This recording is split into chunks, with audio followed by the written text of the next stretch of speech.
Hi అన్న.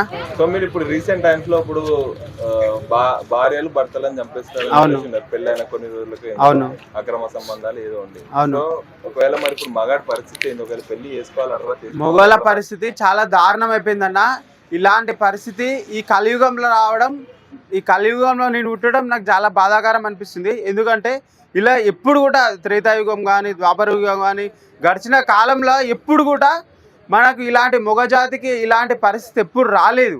ఇలాంటి పరిస్థితి రావడం అమ్మాయిలు కూడా కొంచెం అణిగిమణిగి ఉండాలని నేను వినియోగించుకుంటున్నా. ఎందుకంటే మరీ బరిదెగించిపోతుర్రు అని నాకైతే అనిపిస్తుంది, నా వ్యక్తిగతంగా చెప్తున్నా.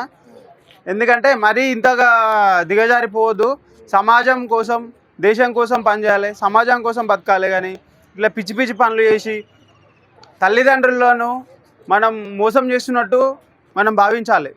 ఎందుకంటే మన కని పెంచి పెద్దగా చేసి మన కాలేజీ పంపిస్తే ఇక్కడ పార్కులు వెంబడి మూతులు నాకుడు ఇంకో ఏదో చేసుడు ఆ కథలు పడుతుర్రు. నేను కూడా చాలా చూస్తున్నా. కానీ కొన్ని అనలేని పరిస్థితి, చున్నీలు వేసుకోరు అంటే వాళ్ళ కోసమే చెప్తాము. కాకపోతే వాళ్ళు అంటే వాళ్ళు ఏంటంటే మా ఫ్రీడమ్, మా స్వేచ్ఛ పేరు మీద ఇష్టం వచ్చినట్టు చేస్తుర్రు. కాబట్టి ఇది నాకైతే నచ్చట్లేదు పద్ధతి.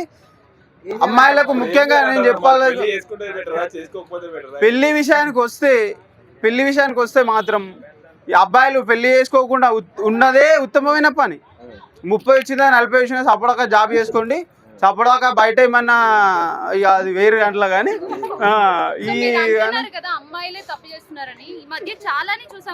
అవును మేడం, ఓకే అబ్బాయిలు చేస్తారు మేడం. అబ్బాయిలు చేస్తారు, అమ్మాయిలు చేస్తారా? మళ్ళీ అది కరెక్ట్ పైన అమ్మాయిలు చనివిస్తేనే అబ్బాయిలు కూడా చేస్తారా కాలేస్తారా తర్వాత విషయం. కానీ అమ్మాయిలు జాగ్రత్తగా ఉండాలి. మీరు సమాజం పట్ల బాధ్యత ఉండాలి. దేశాన్ని అభివృద్ధి చెందాలి, మన రాష్ట్రాన్ని అభివృద్ధి ఎట్లా చెందిపోయాలని. పెళ్లి చేసుకోకపోతే మన వంశం ఎట్లా నిలబడుతుంది అన్న? పెళ్లి చేసుకోవాలి, వంశం నిలబడాలి కదన్న. ఇప్పుడు మన నాన్నలు మనని కన్నారు, మన పిల్లలు కనాలి, నెక్స్ట్ జనరేషన్ రావాలి, సమాజం అభివృద్ధి చెందాలి. ఈ చంపడం అనేది చాలా నేను ఈ సభ్య సమాజానికి నేను ఒక మెసేజ్ ఒక సమాచారం ఇవ్వదలుచుకున్నా. ఏంటంటే మీరు ఉంచుకున్న వాళ్ళు వెంబడి పోతే వండి, అదేం బంగారం లేదు, మీ ఇష్టం, మీకు ఏమనిపిస్తుందో అని పోతే వండి. కానీ ఈ చేసుకుని మాత్రం చంపకుండా వండి. మీకు ఇష్టం ఉంటే పార్కు పోతారా, డ్యామ్లో పడతారా, 2 రాళ్ళు కట్టుకొని డ్యామ్లో దిగుకోండి, మళ్ళీ రాకుండా 2 రాళ్ళు కట్టుకొని దొడ్డి మళ్ళీ సన్నే కాదు అక్కడ సింగు డ్యాము, అక్కడ నాగార్జున సాగర్, శ్రీశైలం పోయి అడవులలో చచ్చిపోండి. అక్కడనే పురుగుల మంది తాగి మీ ఇద్దరు చచ్చిపోండి. కానీ మొగోని చేసుకుని మాత్రం వాడిని ఏమనొద్దు. మీకు ఇష్టం లేకపోతే మీకు ప్రియుడు నచ్చితే వానెంబడకండి, ఏం పెద్ద బాధ లేదు. వానిదేం బంగారం ఉండదు. వీళ్ళకి ఏం అర్థమవుతున్నదో కానీ ఎవరితో అంతా మనం చర్మమే కాబట్టి అట్లా అన్న. కట్నాల కోసం భర్తను చంపడం ఇలాంటి సమస్య మీద నేను మాట్లాడమే నాకు బాధాకరం. ఇలాంటి హత్యలు నేనైతే ఖండిస్తున్నా. ముఖ్యంగా స్త్రీ జాతికి నేను చెప్పదలుచుకున్న విషయం ఏంటంటే, మీరు వాని ఎంబడి పోతే వండి, పార్కులు ఎంబడి పోతారా, డ్యామ్లో పడతారా, వరుండి, ఇద్దరు కలిసి పురుగుల మంది ఆగి చచ్చిపోండి. కానీ చేసుకుని మాత్రం దయచేసి ఏమనొద్దు. మీ ఇష్టం ఉంటే ఇద్దరు కలిసి వెళ్ళిపోండి.